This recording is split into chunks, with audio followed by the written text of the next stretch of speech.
大家好，我是薇薇。今天我们来做香甜软烂的虎皮凤爪，赶紧一起试试吧。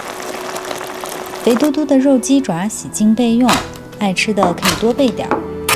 切去指甲，这可是去腥去异味的关键。接着准备一锅清水，下入1大勺麦芽糖，搅拌融化，再淋1勺香醋。有了这2样，鸡爪可以更好的去味儿，上色也更快。放入鸡爪煮约6分钟，注意不要煮得太久，否则鸡皮容易破碎脱落。时间到，鸡爪煮得刚刚好，杂质血水也都跑出来了，赶紧捞出洗净，控水备用。准备一锅热油，温度要稍微高一点，大约200度的时候下入鸡爪，将鸡爪炸至金黄。鸡爪煮后表皮的吸水性很强，粘性大，水汽多，大家一定要小心了，不要被飞溅的热油烫伤。一开始呢，最好先用锅盖阻挡一会儿，待水汽蒸发的差不多了，再换上这个防喷罩继续炸，中间翻动几下，保证鸡爪炸匀炸透。最后炸至表皮金黄起焦点的时候就可以捞出，再放入冰水中浸泡着，像这样一冷一热处理之后，虎皮的效果就更好了。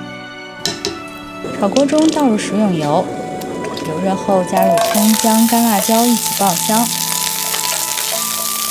再加1勺柱侯酱，翻炒出香味儿。添少许水炒至融化，再倒入炸好的鸡脚，翻炒均匀，裹上酱汁。接着倒入清水，至少要没过鸡脚，中途就不要再添水了，否则味道会被稀释掉。撒1小勺盐，1大勺糖，1勺蚝油，1勺料酒，搅拌一下，开盖煮10分钟，再捞出葱段，淋入生抽、老抽，转中小火，盖上盖子继续煮。煮至汤汁剩下1/3的时候，准备转大火收汁儿。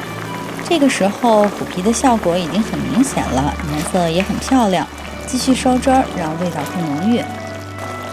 好了，这一锅软烂入味的虎皮凤爪就完成了。凤爪软烂入味，汤汁儿浓郁香甜，已经等不及要赶紧尝尝了。喜欢的朋友可一定要试试呀！用爱烹饪，用心品味，我是薇薇。喜欢我的视频就请关注、点赞并转发，以后每周都会送上美味的料理。谢谢支持，下回见喽！软烂脱骨，香味浓郁，这个虎皮的感觉太成功了。